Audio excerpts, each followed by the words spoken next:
على رسوله الكريم اما بعد شکریہ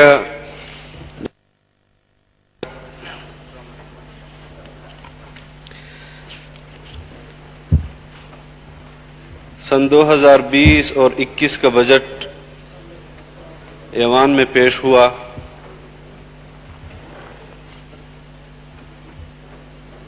یقیناً حکومتی اراکین اپنے پیش کردہ بجٹ کا دفاع کریں گے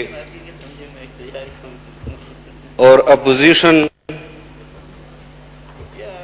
ان کے بجٹ میں موجود نقائص کی نشاندہی کریں گے.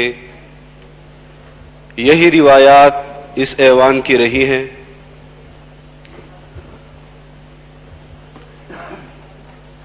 اور ہمیشہ اپوزیشن کے جانب سے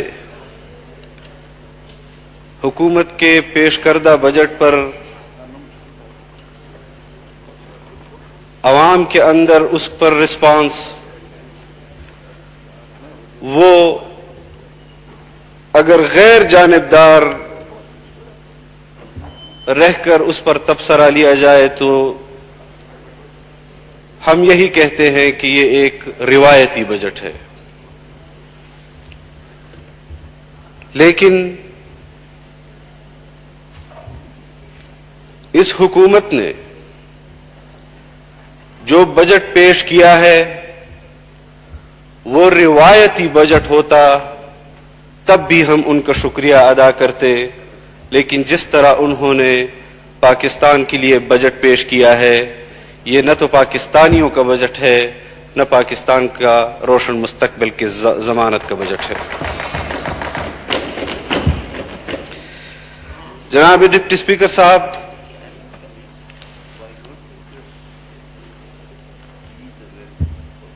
خواجہ آصف صاحب نے بجٹ پر تفصیلی گفتگو کی، مکمل اعداد و شمار کے ساتھ کی. پاکستان پیپلز پارٹی کے اراکین نے، ان کے پارلیمانی لیڈر نے تمام اعداد و شمار کے ساتھ آپ کے بجٹ پر تفصیلی گفتگو کی،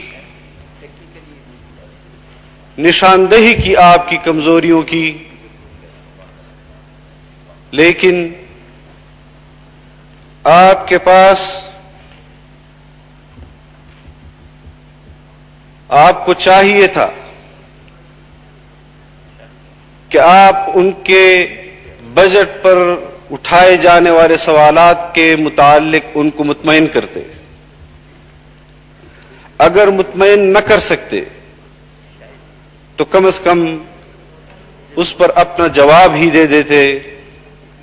لیکن یہاں پر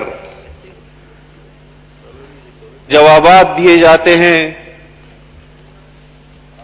تو اپنے لیڈر کا تعریف کر کے، اپنے پارٹی کی تعریف کر کے اور اس منفی جی ڈی پی میں بھی اتنی جرت اور سر اٹھا کر بولتے ہیں کہ ہمیں سنتے ہوئے شرم آ جاتی ہے کہ یہ پاکستان کا بجٹ منفی جی ڈی پی میں لے گئے ہیں. کیا یہی صلاحیتیں تھی؟ کیا یہی اہلیت تھی کہ جس کے لیے انہوں نے گزشتہ حکومت میں بھی اس ملک کا وقت ضائع کیا اور خیبر پختونخوا میں حکومت کرتے ہوئے بھی اس ملک کا اور صوبے کا وقت ضائع کیا؟ یہ میرے الفاظ نہیں ہیں، آپ کے پارٹی کے اپنے چیئرمین اور آپ کے اپنے وزیر اعظم کے الفاظ ہیں کہ جنہوں نے خیبر پختونخوا کی حکومت کے حوالے سے کہا کہ شکر ہے کہ ہمیں مرکز میں حکومت نہیں ملی، ورنہ جو حال صوبے کا پرویز خٹک نے کیا ہے وہی حال ہم پاکستان کا کرتے ہیں. اسد عمر صاحب فائنانس منسٹر رہے ہیں اور اپوزیشن میں بھی جب تھے تو وہ دلچسپ تبصرے ہم ان کے سنتے تھے اکانومی کے بارے میں. کس منہ سے وہ پرویز خٹک کی بات کرتے ہیں کہ وہ اپنی اہلیت اور اپنی پروگرس کی وجہ سے آج صوبے میں 2/3 اکثریت ہے ان کی. کیا ہمیں معلوم نہیں ہے کہ الیکشن سے پہلے کس طرح لوگوں کو جبراً روکا گیا کہ آپ نے فلاں پارٹی کا ٹکٹ نہیں لینا اور فلاں پارٹی کا ٹکٹ نہیں لینا؟ اور کیا ہمیں معلوم نہیں ہے اور پاکستان کی نیشنل ٹیلی ویژن پر الیکشن کے دنوں میں وہ تماشے پورے پاکستان نے نہیں دیکھے؟ 22 سالہ تاریخ کی آپ بات کرتے ہیں، 22 سالہ جدوجہد کی بات کرتے ہیں. آپ کی 21 سالہ جدوجہد تو میں نے دیکھی ہے، لیکن آخری سال کی جو جدوجہد تھی کہ 70% الیکٹڈ لوگوں کو جو الیکٹیبلز ہیں ان کو کیسے آپ کی پارٹی کی طرف ہانکا گیا، وہ منظر بھی پورے پاکستان نے دیکھا اور ہم اس کے گواہ ہیں.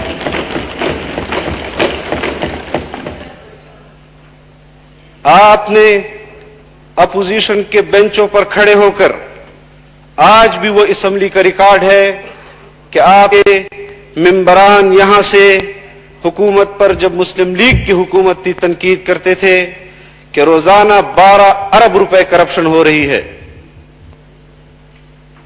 آپ نے 2 سال آپ کی حکومت کو مکمل ہونے جا رہے ہیں. روزانہ کی حساب سے اگر 12 ارب روپے کرپشن آپ نے روکی ہے تو اس کا تخمینہ لگائیں 8000 ارب روپے آپ کے ذمے بنتے ہیں. آپ کیوں IMF کی طرف جاتے ہیں؟ آپ کو تو چاہیے تھا کہ وہ کرپشن آپ روک لیتے اور اس ملک پر خرچ کرتے. آپ نے قوم سے وعدہ کیا کہ 200 ارب ڈالر ہم باہر سے پاکستان لائیں گے. کہاں گئے وہ 200 ارب ڈالر؟ اور پھر الیکشن کے اور ان کے منشور کے وعدوں کا اگر ہم ان کو احساس دلاتے ہیں تو مجھے حیا آتی ہے کہ صدر پاکستان ڈاکٹر عارف علوی اپنے پارٹی منشور اور اپنے وعدوں کے حوالے سے کہتے ہیں کہ الیکشن کے وعدے اور شادی سے پہلے کیے ہوئے وعدے وہ ایک جیسے ہوتے ہیں جو کبھی پورے نہیں ہوتے. یہ اس ملک کے ذمہ دار منصب پر بیٹھے جانے والے پورے ملک کے لیے ایک علامت ہے، لیکن ان کو اپنے منصب کا احساس نہیں ہوا. انہوں نے اس قوم کا مذاق اڑایا اور یہ حکومت عملاً اپنے قوم کا مذاق اڑا رہی ہے. آج پوری قوم بجٹ کے حوالے سے پریشان ہے. اپوزیشن، پیپلز پارٹی، مسلم لیگ، جماعت اسلامی، جمعیت علماء اسلام، تمام اپوزیشن کے اندر بیٹھے ہوئے لوگ، میں سمجھتا ہوں کہ پاکستان کی تاریخ میں اتنی سنجیدہ اپوزیشن کسی کو نہیں ملی جتنی سنجیدہ اپوزیشن آپ کو ملی ہے.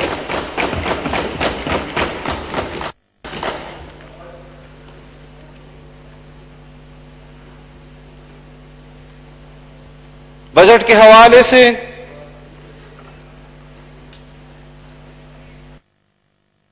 ہمارے تاجر حضرات نے آپ کے بجٹ کو مسترد کیا، چھوٹے دکاندار نے آپ کے بجٹ کو مسترد کیا. تعلیم کے حوالے سے آپ کے بجٹ کو تعلیمی اداروں نے مسترد کیا. صحت کے حوالے سے اس وقت جو پاکستان کی صورتحال ہے، ایمرجنسی کی صورتحال ہے، آپ نے صحت کے حوالے سے کیا اقدامات کیے؟ ایک طرف آپ